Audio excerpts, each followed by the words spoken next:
Hands down, the worst financial decision that I ever made was to get my first credit card without anyone properly telling me how to use it and to pay it off full and to pay it off in full in 30 days. Only put on the card what you can afford to pay off in 30 days is what no one said. Let's get into it. Bad financial decision that you're making in life? Bro, getting approved for a credit card. How's that a bad financial decision? Bro, when you get approved for like 10K, you forget about everything. You just on the card, on the card, on the card, on the card. And the next year your statement comes out to like 3Gs. You're like, fuck, bro. And when your monthly pay, when you get paid bi-weekly or weekly, you're like, shit. Let's go back to the credit card. No, bro, credit cards, bro. Worst thing to get is a credit card. I swear. Why'd you buy that? Was so bad. Drinks, going out. You know, it's crazy that he's saying it. When I got my first credit card, I got it because I had my first real car and I needed tires. And it was just a casual conversation like, oh yeah, get you a credit card. You can put them tires on there.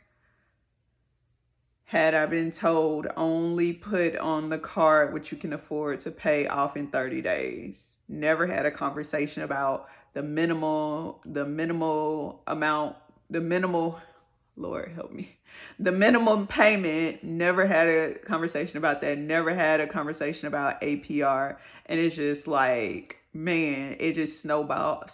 Like for a lot of people, it snowballs into this big mess. And then you realize, and luckily we have social media now. We had it back then too, but it wasn't how it is now, where you can learn a lot. You can hear other people's experiences and other people's mistakes. And then from that, you're like, oh, snap, let me look into my finances. Let me look into the interest rate on these cards and stuff like that. But hearing him talk about he went out and just bought drinks. I bought tires. That was the first thing I put on my car. After that, it did snowball into whatever's, because the minimum is like $35 a month, not knowing what we know now. Interest was eating my tail up, honey. Sometimes. Yeah? Sometimes. Did they trick on you? Not like that. Not like that? Not like that, bro. They might say, you know what? I got the parking. That's it, though. The parking ticket, the parking fee. He looked like he do. Drinks on me. Be like that, bro. The worst financial decision is getting a credit card, bro. Don't even get pre-approved. Just say you got bad credit and don't even look back. And then did you pay that debt off already? No, bro. Hey, What are you gonna do? it's tax season. Bro, I just filed my taxes. Right. Dang. Right. Lord, bro, I got some money back. Yeah, save by the taxes. Okay. When I get the taxes, straight to the card. And then you're gonna use it again. Yeah. Awful. Literally. Awful. Use it like tonight. Hello, everybody, and welcome back to Wyatt. the Finance Friday with Wyatt. We're going to be talking about my credit card debt that reached $68,000 this month. $68,000 in credit card debt. That is wild. That is wild. He must have been like, just throw it in the bag. Just throw it in the bag. I got it. Just throw it in the bag. Because it's like, sheesh. Let's hear. Month or this week, and then we'll talk about my other debt here. Let me pull up the weekly spreadsheet. So this Yeah, is what he we're got a currently whole at right now. spreadsheet. 68 down here, $68,497.80. I did look, it went up a little bit from last week again, you guys. It went up about $400. First off, I commend him for even having a spreadsheet. I know a lot of us don't even have spreadsheets, but let's go through this from the top. Amex Platinum, his balance is $7,946.86. Would you look at that payment? $1,100 for his monthly payment. Child. Amex Preferred, $993.17. Amex Cash. He love him some Amex. $5,000. Capital One. I heard about them. I heard they are not the ones to play with. $13,881.26. Sallie Mae. So Sallie Mae has credit cards. I didn't know that. I don't need to know. Okay, Sallie Mae got credit cards. Discover, $984. Citi credit card. Bank of America travel card, $18,000. That's what Wyatt been doing. He been traveling. $18,000 traveling on a credit card. And then my curiosity, I'm gonna let him talk. My curiosity is, what do you do for a living? Like, do you even make that kind of money to pay all this back? And it doesn't look like it from the spreadsheet, but let's let him cook. Last week we were just under 68,000, so that's not good. The reason though, we got charged interest on one of our Bank of Americas and on the Sallie Mae card. You guys, the balance just keeps growing because that's the card I'm using right now because I have no cash because all my cash is going towards my payments. And so I have to charge, you know what I'm saying? And so that card is almost going to be at its limit, and I don't know what I'm going to do then, honestly. As you can see, I did make some payments. Some of them are gone in here, but we still have payments due before the end of the month. And then, y'all, this fucking Amex Platinum payment, $1,120, girl. I don't know how we going to do it. But actually, I called Amex this week, and they have a financial hardship program. A lot of you told me about it, and so I did call. And is what they're gonna do, and I think I'm gonna do the program. They're gonna wrap up all my debt, so all 3 credit cards, the platinum, the preferred, and the cash, wrap it up in a bundle of debt, put it at 9.99% interest rate, and I'll make about a $231 payment monthly until it's paid off, which is about 60 months, but you can pay it off early.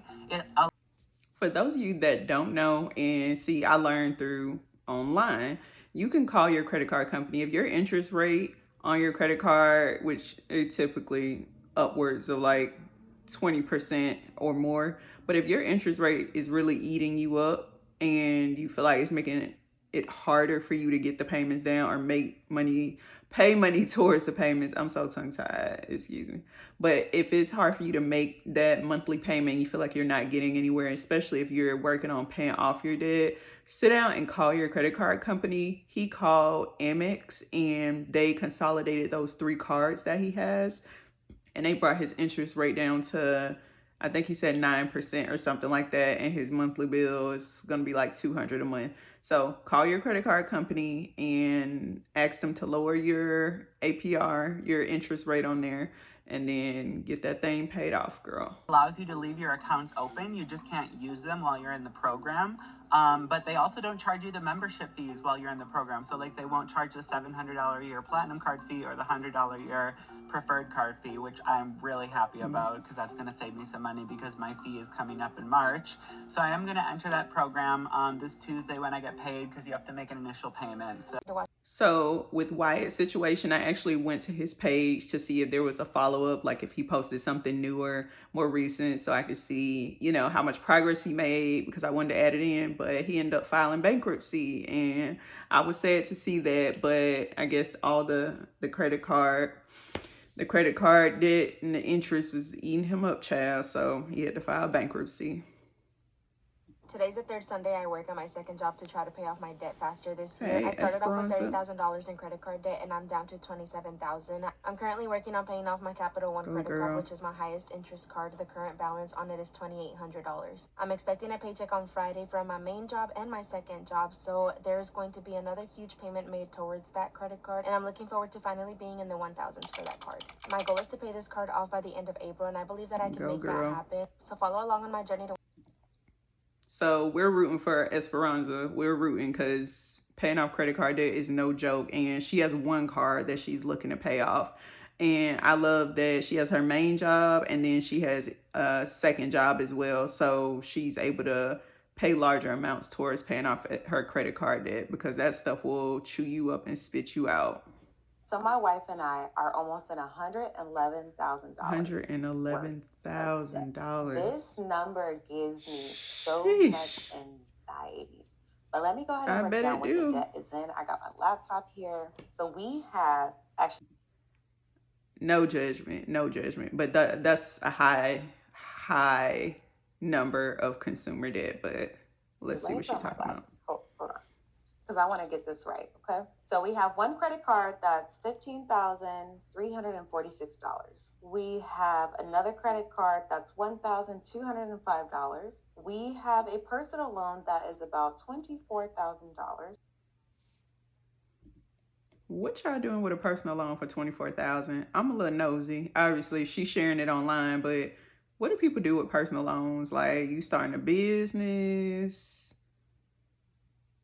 What do people do with personal loans outside of starting a business? I don't know. We have another credit card that's $14,788. And I have student loans, but I have them all broken down into like loan A, B, C, D. For the purpose of this video, I'm just going to call the loan by the letter. Okay. Loan A is, well, student loan A is $12,243.69. Student loan B is $9,729.87. Loan C is $7,379.93. And that's it for the student loans. We have another credit card here that is $9,846.39. And we have a car loan that is $6,860.65. We have another credit card, a medical credit card to be specific, that is $5,396 even. And then we have another credit card that's $3,388, which roughly comes to about... She lost me. She got multiple cards that's child 15,000, 14,000, 5,000. I'm not judging, but y'all been throw it in the bag. Just throw it in the bag. Y'all been living it up. A little bit over actually $110,000, but we're rounding it up because there's interest on all those credit cards, which could blow it up to $111,000. My spouse and I, we make $157,000 a year combined, not including our bonuses, commissions, or anything like that. So our income does fluctuate, but our base amount is $157,000 a year. We also live in California, which is pretty high.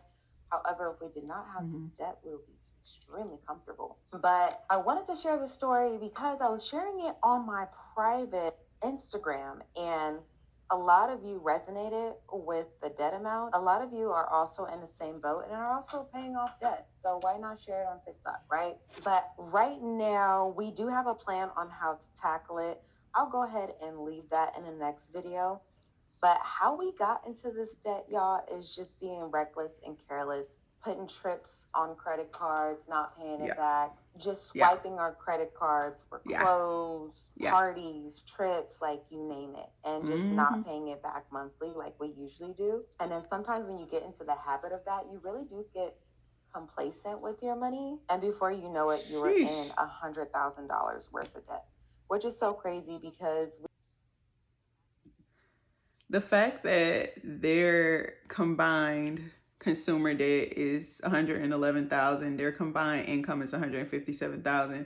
They definitely ended up enabling themselves, like, oh yeah, just put it on the card, just put it on the card, just put it on. And there, nobody was just like, I think we should get this under control or take a look at our finances. I think it's important that when you do have your partner in life, that it's a yin and yang. It's always going to be somebody that's the spender in the relationship and somebody that's more frugal and the saver, you know, that just like, nah, this is crazy. That's too much money. We need to look at this. We need to budget. We need to talk about it.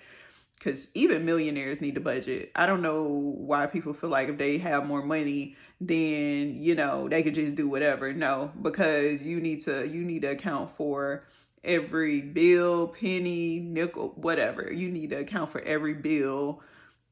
Any piece of money that you get, you need to account for, because money needs a place. It needs a home. You can, when you make a certain income, okay, live way below your means, have your credit cards. If needed, you pay them off in full and understand how they work.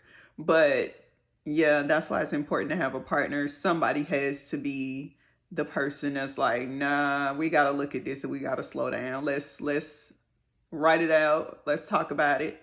Let's make sense out of it, right? Because traveling and shopping, it will get you caught up. You can make good income, but making good income, pay for the stuff in cash, because that's crazy. I'm excited to see. I would love to see the journey and how they're able to tackle this debt and get it paid off. Usually pays for things in cash. Like, we had a vacation that we did for one of our anniversary trips that was paid for in cash. We paid for our iPhones in cash. However, we just really got complacent over the years. And so now I feel like we are stuck in the spot where it's not that we're uncomfortable with all this debt.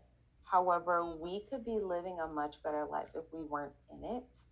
And then also, I don't want to leave this debt to my son. I want to change our family tree. I want to be debt free. I want to be able to have the liberty to, for example, say if I wanted to quit a job or if I had a bad position that I was in, like I want to be able to just up and leave. However, with this debt hanging over our head, I feel like I can't do anything but work. Okay. And right now we are working, you know, I don't have overtime at my job. Actually, neither.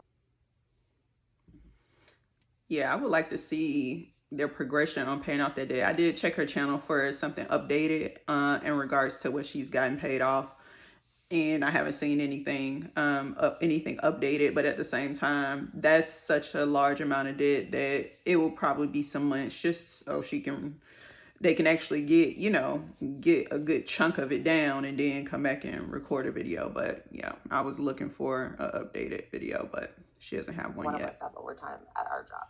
But right now we are just picking up odd jobs to cover the debt. Hey, I'm Lynn, and this is me running away from my problems. I live in North Jersey where I rent a room for $600 and I'm $65,000 in debt. No savings, no retirement plan, no investments, $17,000 student loans, $7,000 repo, $4,000 past due tolls, high interest credit cards, medical bills, and $3,800 in buy now pay later. I make $1,600 a month working part-time, which is about less than $21,000 a year. My expenses are $1,800 minimum, and yes, I've been job hunting. I've had no one to teach me about financial literacy, so I'm making it my business to teach myself all the things I wish somebody would have taught me. My focus right now is to stop spending money, clear my over-limit credit cards, kill my buy now pay later app. Okay, Lynn. So one thing that she said that resonated with me was that she spoke about her tolls, that she owes $4,000 in her tolls. Now, one thing I wish I would have took seriously when I moved to Texas were the tolls, because there are no tolls in Atlanta.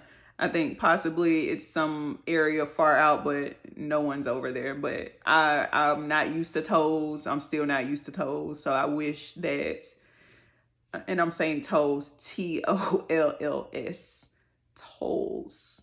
I'm still not used to those, but yeah, she said she owes them like $4,000, and then she said she has a repo for $7,000, and I'm like, man, well, I wonder what happened there. But I love how at the end she spoke about, you know, nobody taught her financial literacy, but she's working on putting everything together so she can get it paid off. So love to see that.